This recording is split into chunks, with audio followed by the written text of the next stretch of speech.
You're listening to the Dudes and Dads Podcast, a show dedicated to helping men be better dudes and dads by building community through meaningful conversation and storytelling. And now, here are your hosts, Joel DeMott and Andy Lehman. Joel, you're not in studio with me again. Oh, Andy, I've had a day of it. So tell me about it. I went, was out last night, got dinner with my wife and some friends. All seemed well.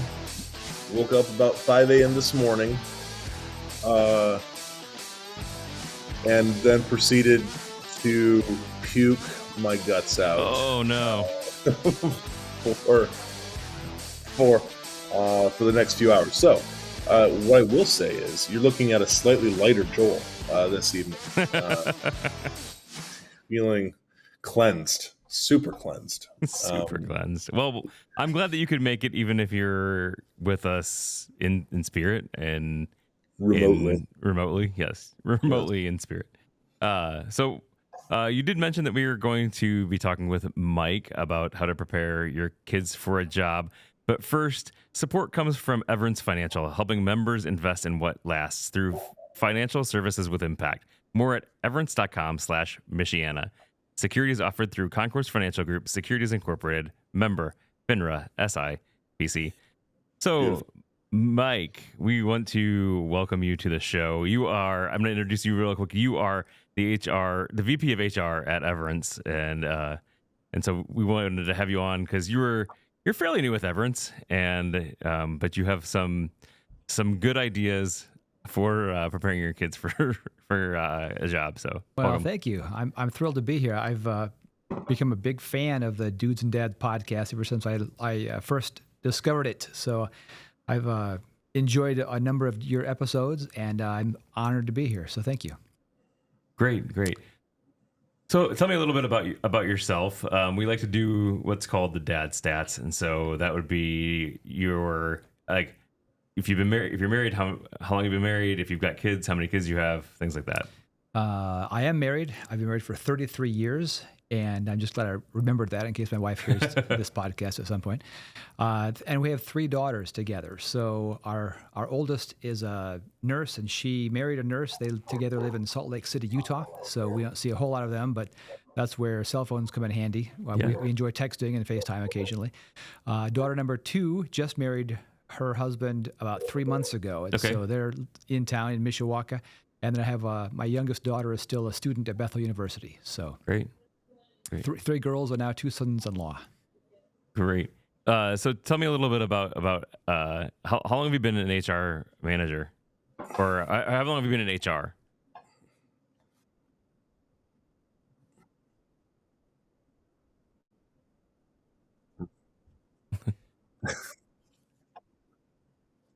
Okay.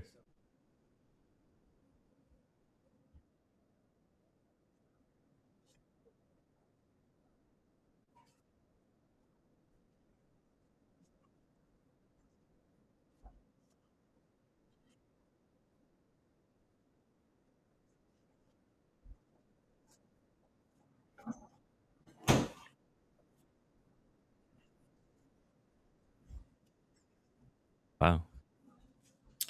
Well, yeah.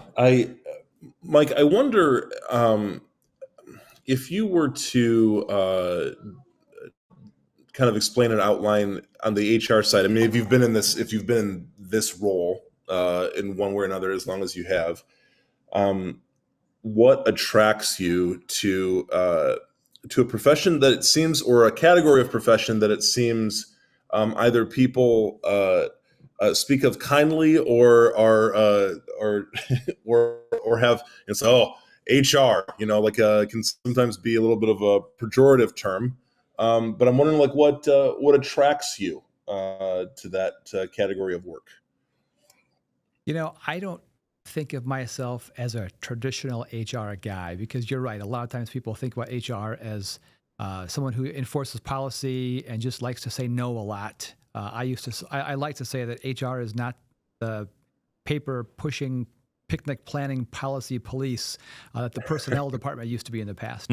But it's really, I enjoy helping people find their niche and helping them succeed. I'm fond of saying things like, people are not made for policies, but policies are made for people. And in most of my world, I look for the gray, where a lot of people look at black and white and don't really see a way to compromise or do what's right. And it's, in some cases, the best interest of people. So yeah, I've been told that I might not fit the typical mold of an HR person necessarily.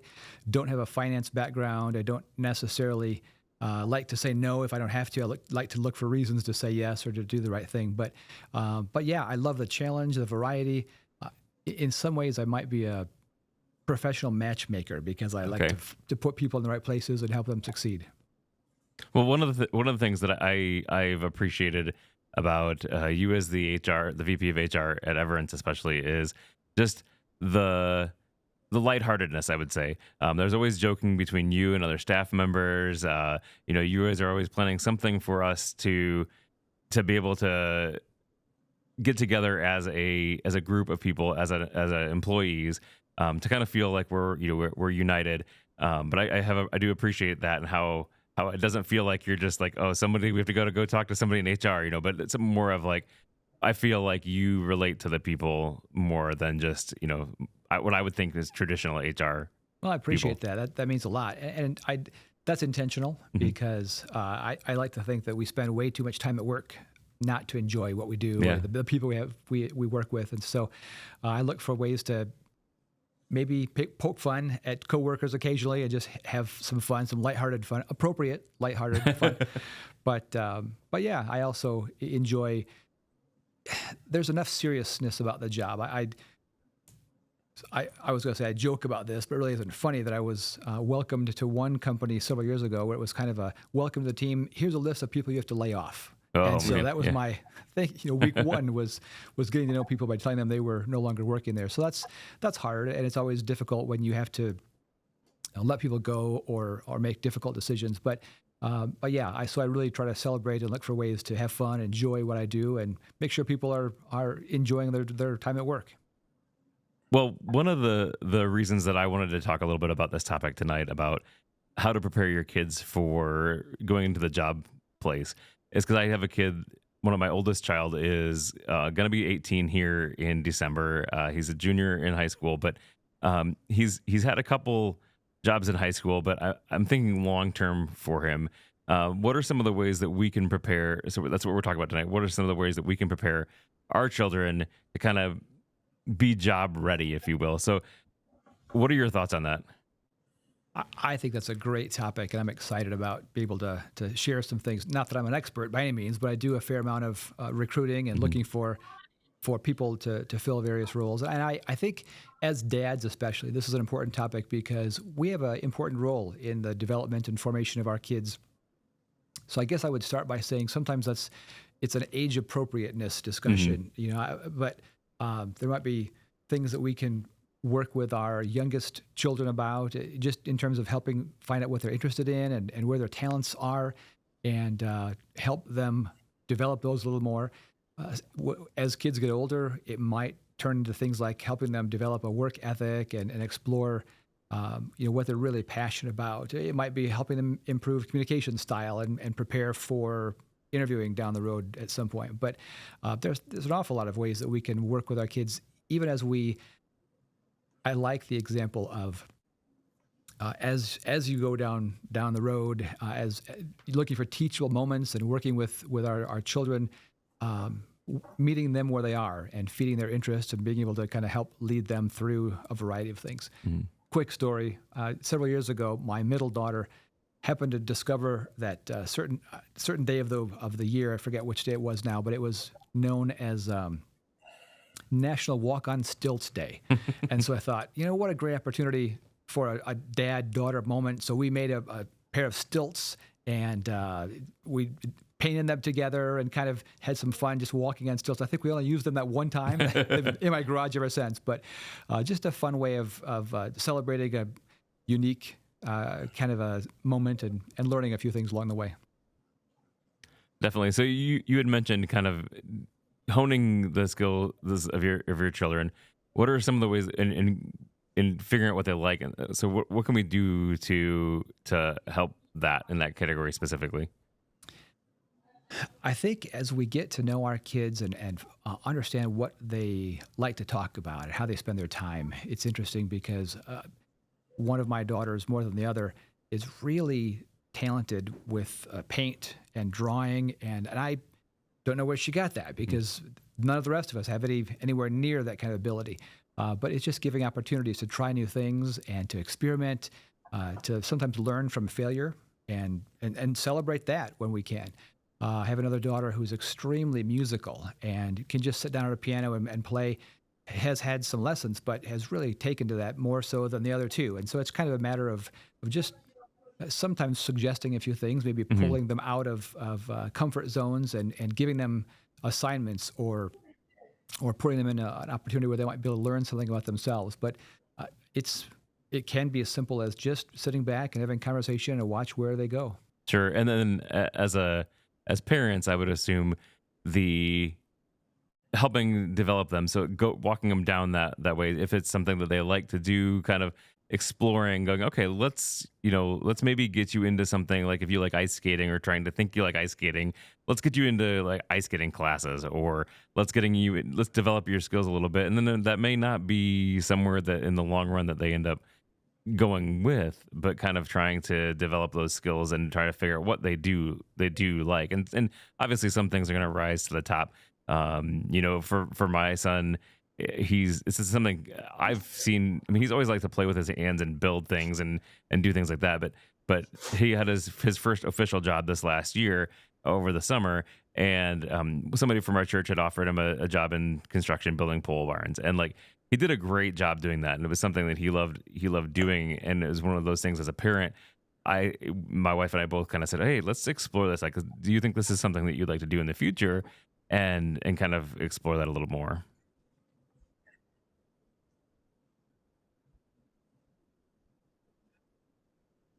Hmm.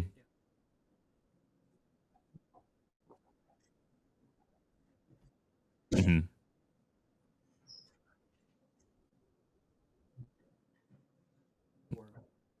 Sure.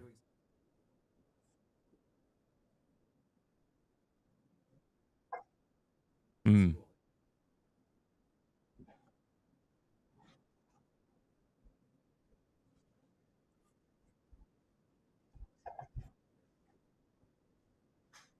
Hmm.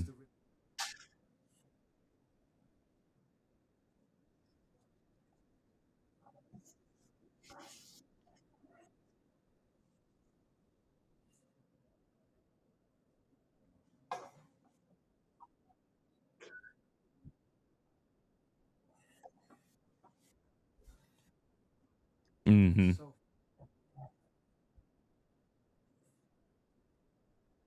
Yeah. Right.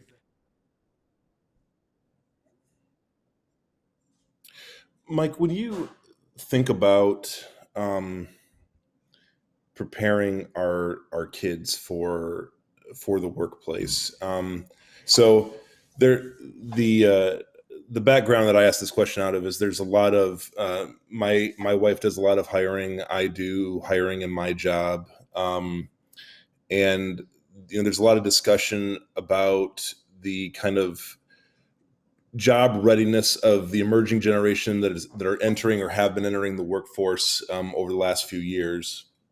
And there's kind of an overarching theme, and I've experienced it, and as I've talked with other professionals, I think they would probably echo this, and I know they have.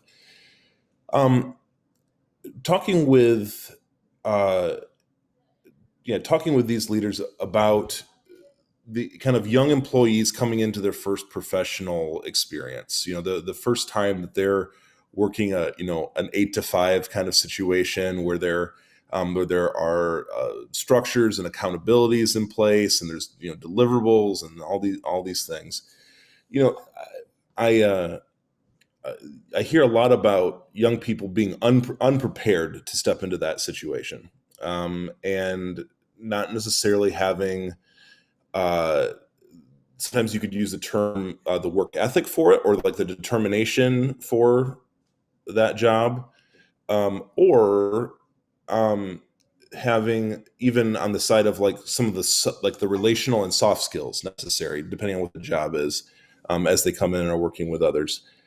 I wonder if this is a discussion in the I don't know what HR clubs you participate in, or if there, I assume, and I know there are like professional groups that discuss, HR trends, hiring trends, things like this.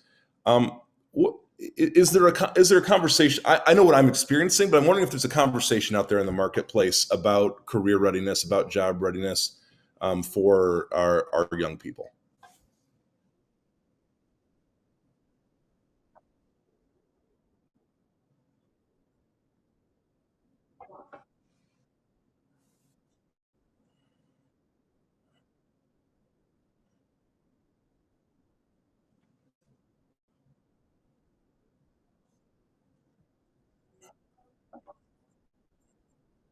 Mm.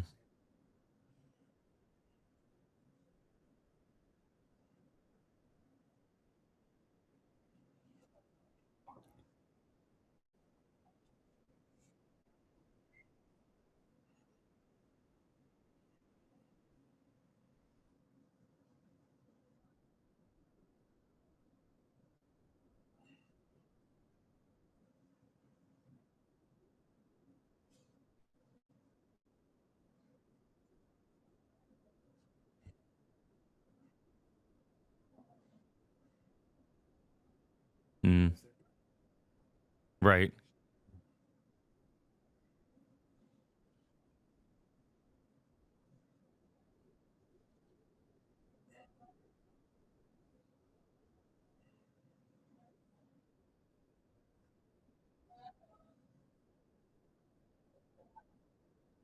Hmm.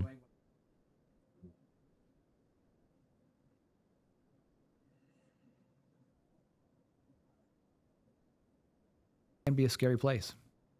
Yeah, I like what you said about having chores for your kids, and we've implemented. I don't know if you guys are familiar with the whole green light card system. So it's a youth bank account card that they can have, but it's nice because those youth who have phones can log in right and see all of their stuff. But then you can also have chores in there, and so you can assign chores for it and complete them off, and then they can kind of directly see, okay, so if I complete all of my chores, I'm gonna get the total amount that mom and dad are gonna give me, and if I don't complete them all, then Yeah. I'm gonna be missing some of these, and it's a physical way for them to see what is and what isn't completed. But then they can also manage their money really well in there as far as move things to savings and things like that. So we've implemented that for our kids, and it's been really good because, again, like you said, there's gonna be they can see the effects of not doing their job. I mean, they're obviously not going to right. get fired from it like they Right. probably would in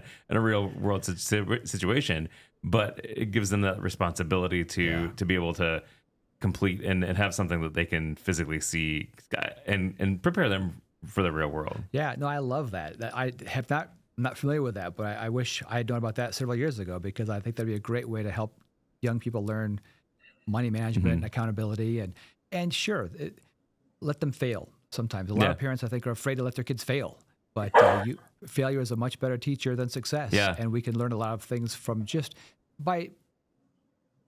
Obviously, you want to make sure that it's not a fall off the cliff kind of Sure. a failure, but learn how to learn lessons from that, pick up yourself and dust yourself off, and okay, try harder next time, or do something different next time. Mhm. Maybe it's not a matter of trying harder. Yeah, I think especially I've noticed that as my son is getting older, like, I sometimes have a tough time letting him fail, Yeah, yeah. unquote, and I'm trying to get better at that, and my wife's a good reminder of that, to be like, okay, like, it's okay, he can have consequences if he doesn't do Yeah. what he's supposed to be doing. So I will say one of the struggles I have is, I don't want to say I lecture too much, but I like to talk. I have things I want to, all this wisdom, my 25 years of wisdom I want to impart on my children. And sometimes I need to just listen to them and sit back and find out wait for them to ask questions before I answer things I think they need to know. And so it's a timing thing. But along the lines of the failure and learning new things, I think there's a lot of value in helping kids with problem solving and critical thinking, and that can be with the games that we're playing and with different situations. Help mom and dad plan a family trip. How would we get from here to there? And just kind of expose them to new and different ideas that could serve them well down the road.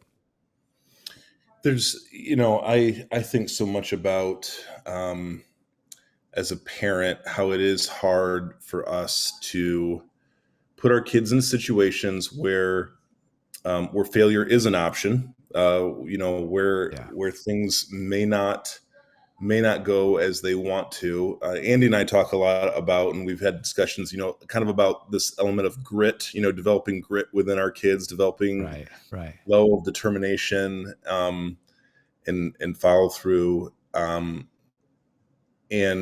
number one, and first of all, it kind of begins with me. Like, am I modeling that to them?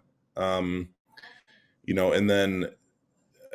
then not bubble wrapping our kids as we send them out into the workforce, or to have those experiences. I was just recollecting I think one of my kids asked me about one of the first jobs that I had. And when I was in 7th grade, I sold bottled water at the Shipshewana flea market. So those of you that are local to us, you'll know all about the flea market phenomenon. But man, oh man, that summer, it's 95 degrees out. They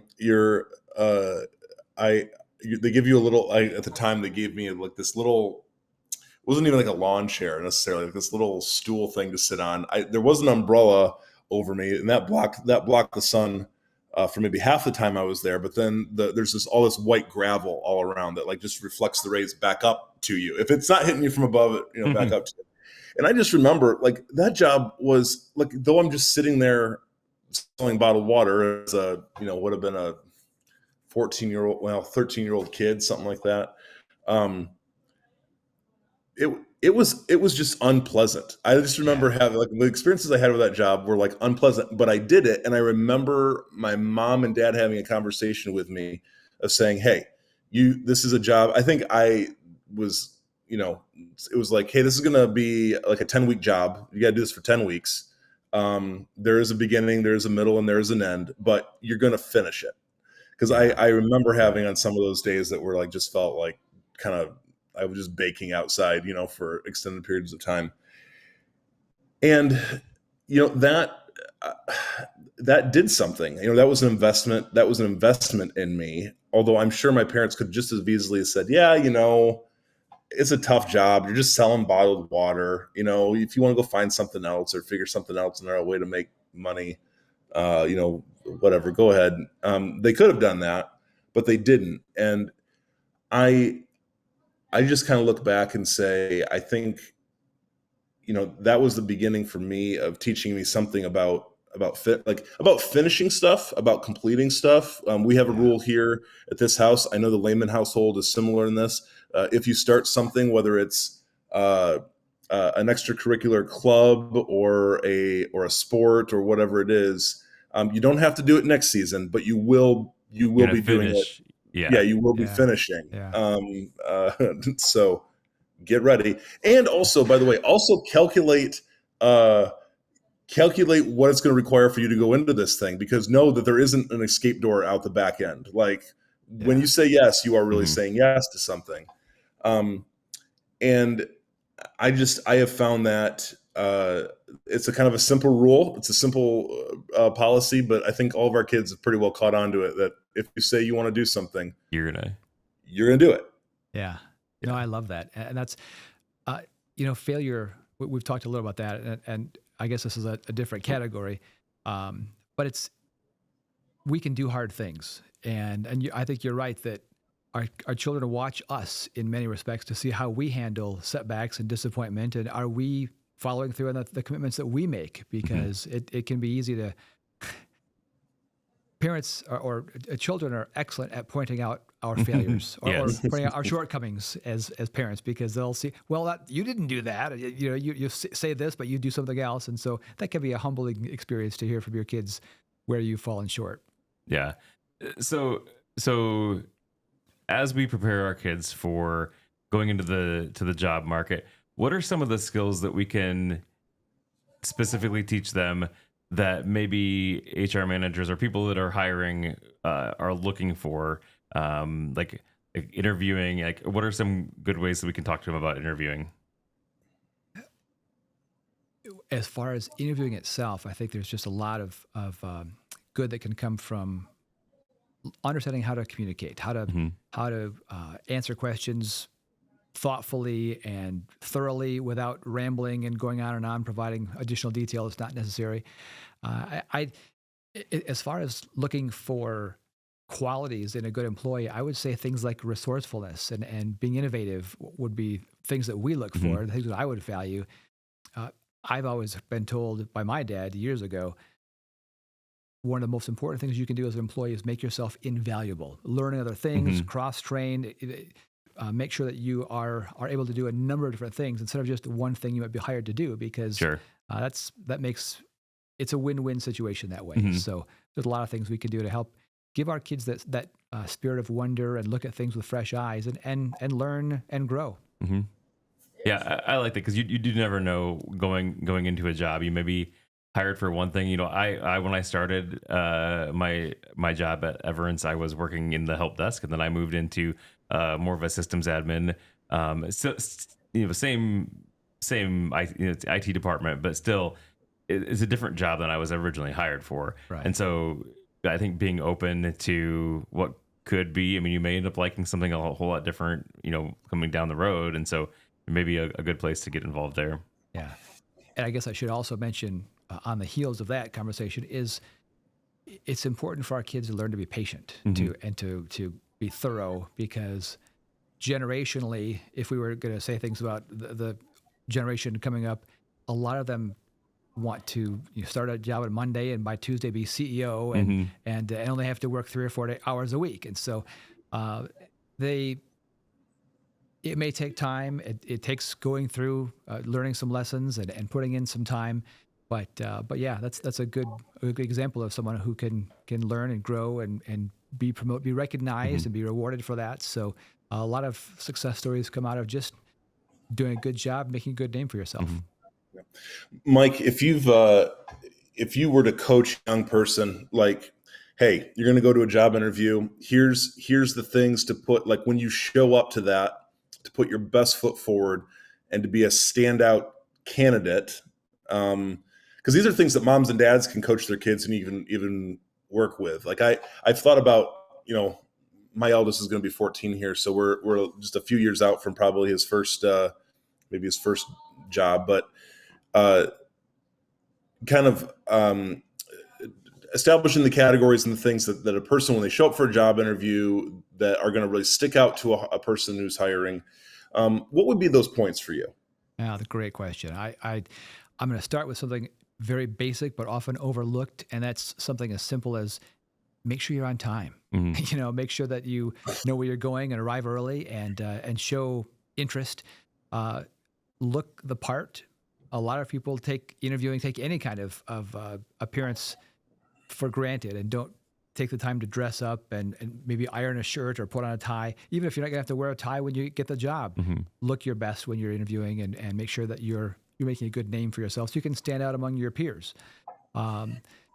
It's important to spend some time on a resume too. I can't tell you how many times I've had a good interview with somebody and then look at the resume and it's full of typos and it's sloppily put together. Even if a young person doesn't have a lot of job experience, you can still do a nice job of laying out who you are and what you're interested in and what your skills might be, and don't misspell things. I can't imagine with all the tools we have today with Word and spell check, people still misspell words on resumes, but it happens all the time. Yeah. And then obviously the manners are important. Following up after a job interview with a thank you, that goes a long way, and just making sure that you convince whoever it is hiring you that you are going to do the things that we've talked about already. You're going to follow through. You're going to be thorough. You'll do a good job, because that is half the battle. Sure. Well, and I think too, I mean, especially we're talking about youth here. You nailed it on the head there. You may not have a whole lot of work experience, so you need to especially stand out in other ways, because they can't look and say, oh, whatever, John Smith has got all of this history. But John showed up. He was on time. He was dressed nicely. His resume made sense, and Right. because I've even sat through some interviews where I'm listening and I look at the interview or the resume, and the resume doesn't even make sense. Like something on there that you're like doesn't make sense, and so those are good ways to, even though you don't have history necessarily, but you that prove your worth in other ways. Yeah. Well, and as we've been talking, if you're selling water at Shipshewana or whatever job that you've had, there are things you can learn from that. There are lessons you can talk about. Given a situation of, tell me how you would handle this situation, and it might be a good practice to work with our children to even ask them kind of interview questions in the backyard as you're doing other things, and just say, how would you answer this question? What would you think about that? One of my first jobs, Joel, I'll just mention, was detasseling corn when I was Oh yes. too A young. local favorite. Yeah, and that's that's a grueling way to spend a summer, but a lot of good work ethic comes out of that, and that was my first real paycheck, and that's a lot of fun to be able to see I earned this. I did it the hard way. Mm-hmm. Yeah, but Jackie and I were just this summer. We had the kids with us in the car. We're driving by a field, and there were detasselers out, and I'm sure we sounded like those people. But Jackie's like, that's one job my wife did as a young person, and she's like, you had to wake up. Like she's like, I had to wake up at this amount of time, and we were out in the field for this long, and you got all these cuts all over your hand, and and we kind of and looking at my kids, looking at her like totally confused as to why she would select a job like that, to do that. And it's like, well, because there were just a few options available to us, and that was one that paid the best. So that's what we did. But as we're thinking about, I'm wondering how to ask this question in the right way, Mike, so that you can give me an answer that's kind of dialed in.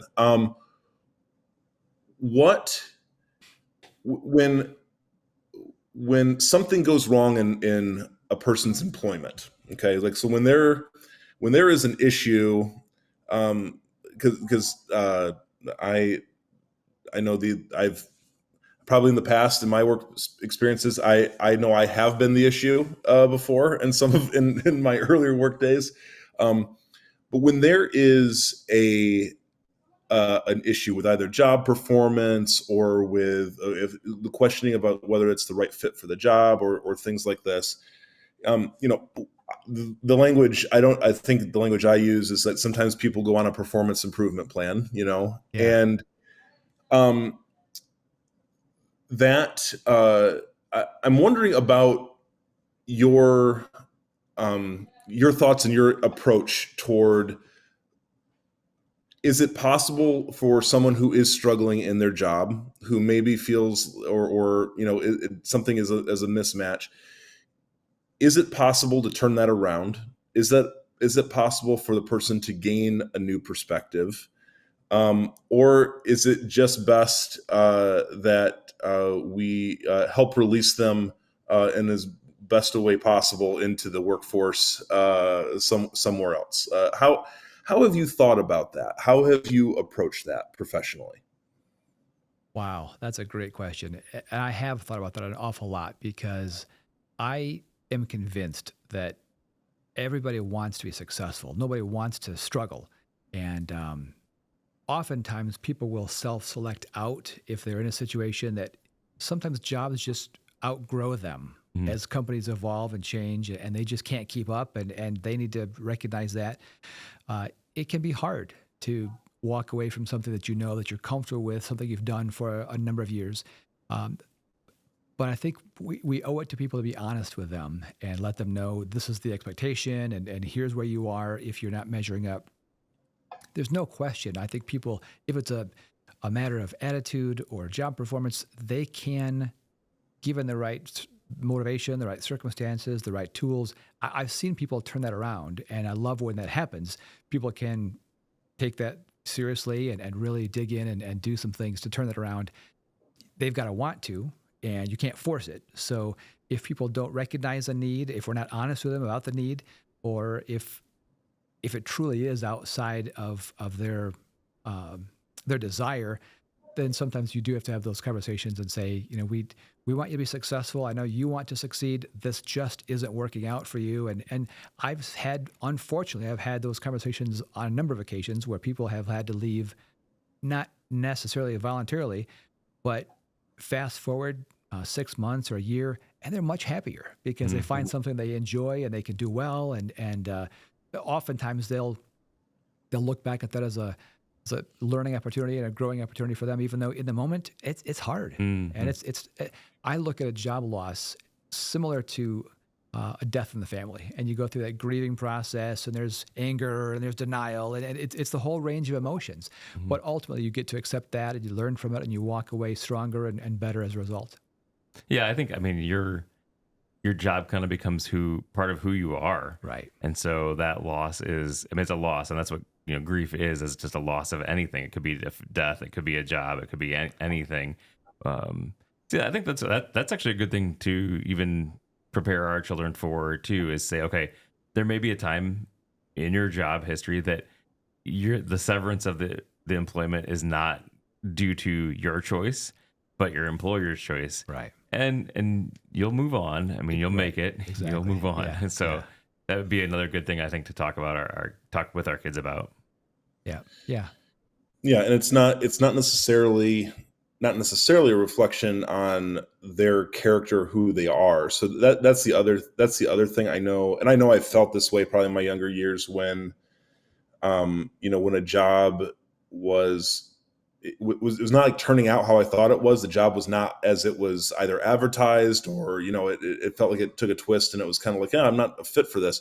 Then the next question is like, okay, am I just a massive failure in life that I'm not, that I'm not able to fit with this, or I'm not able to change something about myself to make this job work. It's funny now. I joke now as someone who leads an organization. I'm always just amazed at the massive the variety of personality types and skill sets within the job force, and how I absolutely I probably need my certified public accountant to be a different kind of person than my marketing manager. Absolutely. Probably, right? And that's okay. And maybe somebody thought, hey, I'm going to be a certified public accountant, and they got in, pretty deep into that. I don't know what the statistic now, and Mike, maybe you know this. I don't know. It used to be that 80% of people were not in the area of their degree, and so if they had gone to college for something, Right. A vast majority of people, and it can feel like in our current educational system, it's like, oh, I'm on this track. I went to be an engineer, or I went to be this thing, and now I've got to do that. And then they get into the work and they realize, like, nope, not not a good fit. I just wonder, like, how we help people navigate that, and how we help them understand. And it doesn't always have to be this big personal or existential crisis, but rather, because I feel like from your perspective, Mike, that's really what you're aiming to do, right? Is to align people in a way where they're going to be a better employee on the backside than they were on the front, from a learning experience and from some coaching and things like that. Yeah, you said an awful lot right there. I don't know what the exact number is of how many people are working in fields outside of their degrees, but I know it's huge. And it's fascinating because that's been the case for a long time. You'd think we'd figured out a better way of preparing people for what they're doing than we've done. But at the end of the day, I think there's an important lesson for us to teach our kids, and that is their identity and their self-worth is so much bigger than what they do and how they spend their time or how they make a living. And so, yeah, that can change. You might have more than one job for a season, or you might lose a job that you think you're going to love. And that's okay, because that doesn't define you. It doesn't make you who you are. And you talked about the CFO and your marketing person being different. They're wired differently. Not only is that the case, but there's a difference based on the size of the organization. You start small and you're a family-owned company. You might have one person who wears 5 or 6 different hats.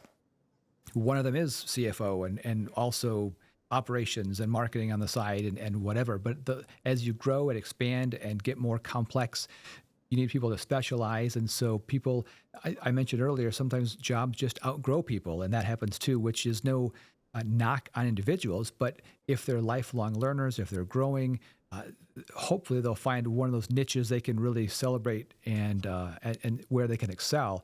But if not, sometimes it's just time to move on because the company is changing and you don't want to change, and that's okay too. Yeah, these are all really good things to help us prepare our children. I really, really appreciated that. Are there any other things that we may have missed that you can think of that to help us prepare our kids? The only other things I can think of would be making sure they understand the value of relationships and networking. I think our kids spend a lot of time online, but they don't necessarily develop good interactions or relationships with people and have conversations with adults. I think that can go a long way. We've mentioned lifelong learners and just instilling in them a love to learn. But I think one of the most important things that we need to teach our kids is to be huge fans and followers of the Dudes and Dads podcast. No, listen to you. Go. Listen to you. That's critical. Yes. So with that though, that brings us up to Now it's time for Dudes and Dads Pop Quiz. Thank you, Aaron James. No. So the Dudes and Dads Pop Quiz is just a time that we ask Mike random questions that he cannot prepare for that have nothing to do with HR. My favorite part of the show.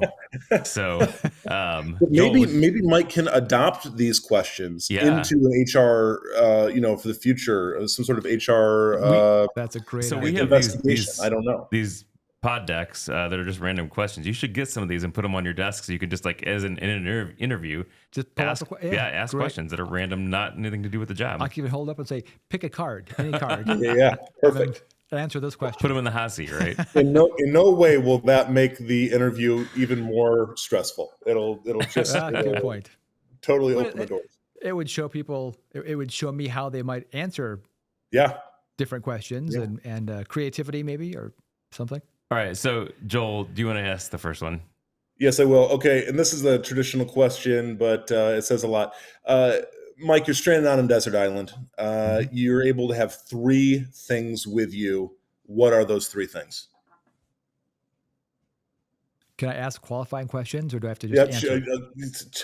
we already find out what kind of person Mike is. Just the fact that you ask a qualifying question. Yes, go ahead. Yes, I'll answer qualifying. Obviously, a cell phone is pretty important, but I don't know if I have a way of charging it. Is it what's my desert island resources here? Yeah, you're Mike. Here's the deal. This desert island is probably going to be the last desert island you're ever on, and Okay, the 3, all right. the 3 things that you have are going to be like how to usher you into eternity. That's what's really going to happen. So Thank you. All right. Hopefully that clarifies it enough. Well, great. So in that case, I'm on a desert island. I get 3 things. Yep. So a genie in a bottle would be one of the. I'd like to have one of those. I'd like to have a boat, preferably a yacht, so I can at least circle around the island, if not make it off the island, and then probably something like.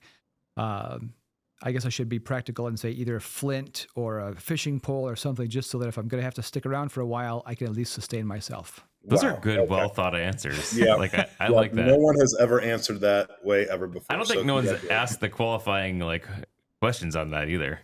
Spoken like a true HR professional. He's Yeah. really he wants to make sure that That's we're right. in the right categories. Let Yeah. me make sure I understand the question first. That's right.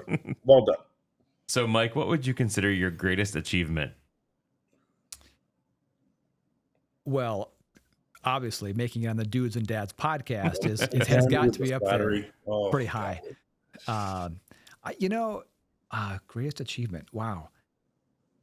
I could go with the traditional answer and say something about being a father or reaching a milestone with my marriage.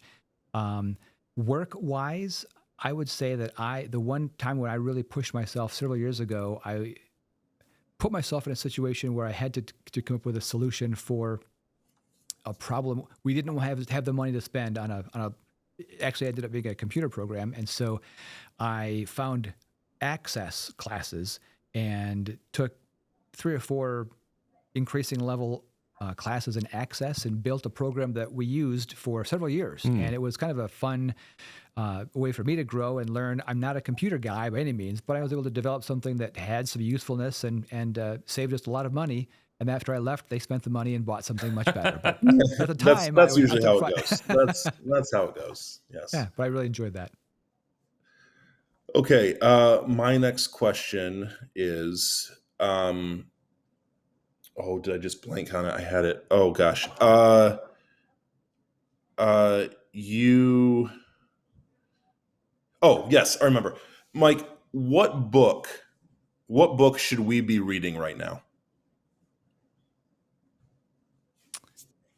There are a lot of good books, business related, HR related. Patrick Lencioni has written some good ones. Things like Death by Meeting come to mind. I love Monday Morning Leadership. If you're familiar with that, David Cottrell, I think, is the author. Easy read, small book, but great practical wisdom in that book. So that would probably be the one I'd recommend above. There's a number of them, but yeah, that would be. I guess I'm a bigger fan of authors than individual books because someone who knows what they're talking about, I want to get as many things that they've written as possible. Sure. So. That's good. And of course, the Bible. Yeah. See. Yeah. There you go. There you go. And then Patrick Lencioni would tell you the same thing. So you're in good company. Yeah. Thank you. All right, so maybe this ties back to Joel's question about the island, but what band or artist, dead or alive, would you have play at your funeral? Because you're on the desert island, then you might not make it out. Yeah. What band would play? I'm not sure how they're going to get there because it's the desert island and you're alone. But if you could have a band, no, that's good. All 3 of my daughters would probably want me to say Taylor Swift at this point. However, she's at the football game tonight. So. Yeah, that's right. Yeah, and she'd bring an entourage. So my funeral would be a huge event. Honestly, Rich Mullins is one of my favorites of all time. And you said dead or alive, so he would have to come back and do that for me. But I'd love even now listening to songs he wrote, and I had the unique opportunity of spending time at summer camp with him in Michigan, and just learning from him and spending time with him.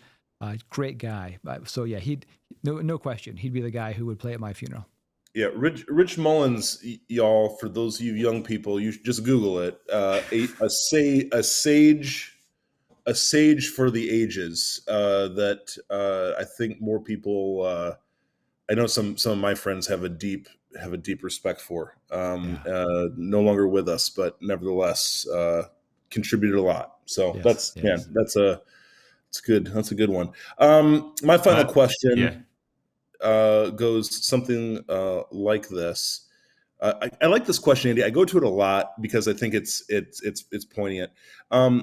Mike, in a zombie apocalypse scenario, who among your family is the last to die? This